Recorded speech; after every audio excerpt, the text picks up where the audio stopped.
years ago when you asked me to be treasurer for 3 weeks. That was going to be it, 3 weeks. And now 7 years later, here he is.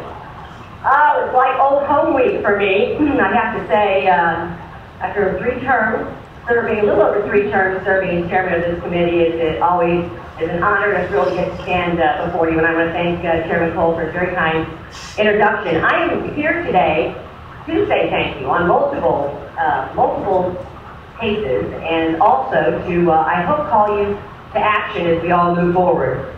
First, I want to sincerely thank Chairman Cole and our National Committee men and women, Lance Beashore and Ann Dickinson, Lloyd Smith, the entire MRP staff, and most importantly, all of you who were so instrumental and tremendous in your support for me as I sought the chairmanship of the Republican National Committee. It was quite a ride. Certainly a historic campaign. The RNC has never elected a woman as its chair. And in a little over 55 days, we raised a ton of money, traveled over 20 states, participated in 3 televised interviews and debates, held countless media interviews, and garnered a grassroots kind of groundswell support from the grassroots and the Tea Party support.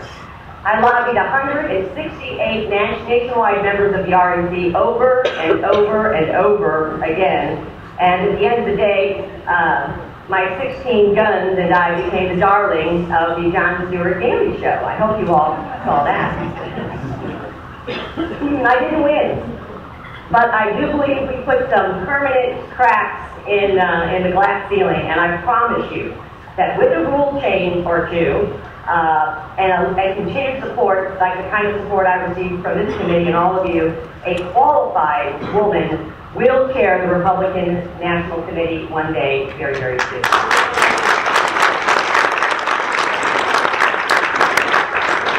Secondly, as chairman of the Boy Blunt for U.S. Senate campaign, I can't thank you well from the bottom of my heart on behalf of the senator and our entire campaign team who worked tirelessly. I want to thank all of you. You were the front line that led us to victory in securing a 14-point margin of victory for Senator, let's say Senator Boy Blunt. So thank you very, very much.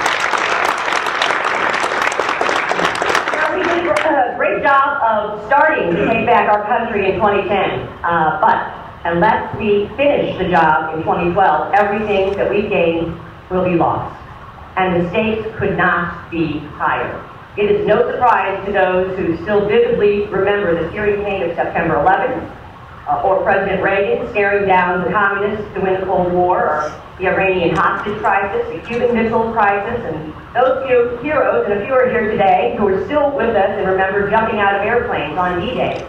But guess what? The world is a dangerous place. And for a long time now, the world has looked to America for leadership, for strength, for direction, for moral clarity, and for hope. Today, with the Middle East erupting in flames, with dictators shooting their own people, the world is once again looking to America. And what does the world see? A teleprompter, and an empty one at that. There is no leadership for the world to follow. There is only a follower who is refusing to lead. There is no strength, only a weakness for bowing to foreign dictators. There is no apparent direction, only a president who seems to pivot to something new every time the wind changes. There is absolutely no moral clarity, only shifting shades of gray. And there is no hope for those struggling against Muslim extremism, because this president refuses to condemn it. But he is very quick to condemn the governor of Wisconsin for daring to balance the budget. It is unconscionable that the President of the United States is organizing mob rule against the duly elected governors who are doing their elected jobs.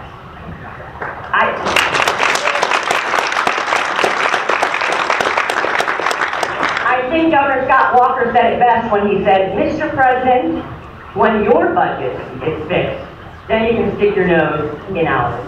Godspeed, Governor Walker. Obama is sending our children into oblivion, threatening the very security of America, And if we follow this path, the dollar will be ruined. He is trying to insert the authority of a central government into every aspect of our lives. This is not the America that I was born into, and it certainly is not the America that I want to leave my 3 children. But all is not lost, because this is America, the most exceptional place on earth.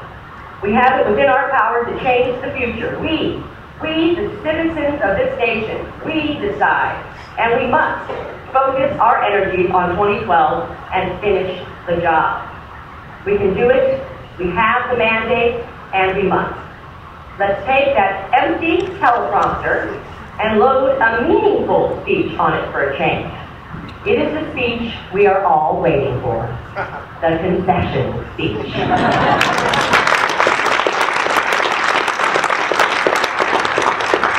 But even making Obama a one-term president on 2012 won't finish the job.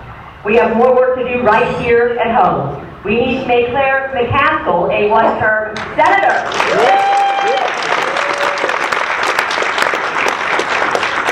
Missouri deserves better than to have a chameleon serving in the United States Senate. We don't need someone who tries to change her colors in order to blend into her surroundings. When she's hanging around with her friend Barack, she's navy blue. Back home, she tried to look red one day and purple the next. Well, we've got news for you, Chameleon Claire. This is Missouri, the show me state, and we're not falling for it.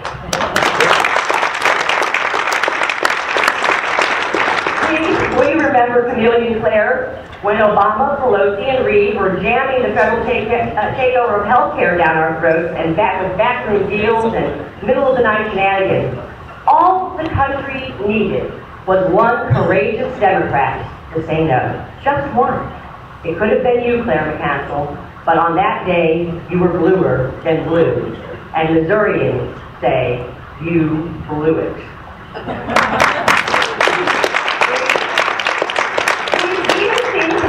Claire turned yellow, if we believe the New York Times, when she worked against bringing the Democrat National Convention to St. Louis. Guess she was afraid to be seen hanging around with Barack again. Well, folks, whether Chameleon Claire is blue or red or purple or yellow on any given day, we need to color her gone in 2012. We have a lot to do. We have history to make. We live in the most exceptional country on earth. And that country is calling us now, all of us, to do a very exceptional thing. We must not, and we will not fail. God bless this exceptional republic. God bless all of you, our true grassroots front line, who are going to lead us to victory in 2012. I thank you for your time today.